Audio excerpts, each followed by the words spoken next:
ती माझ्या मम्मासाठी. तुला लागतं दूध, शुगर फ्री कॉफी. पहिला आपण काय करायचं, दूध टाकायचं.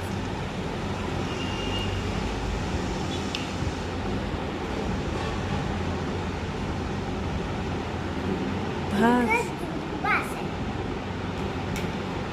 आता आपण टाकायची कॉफी.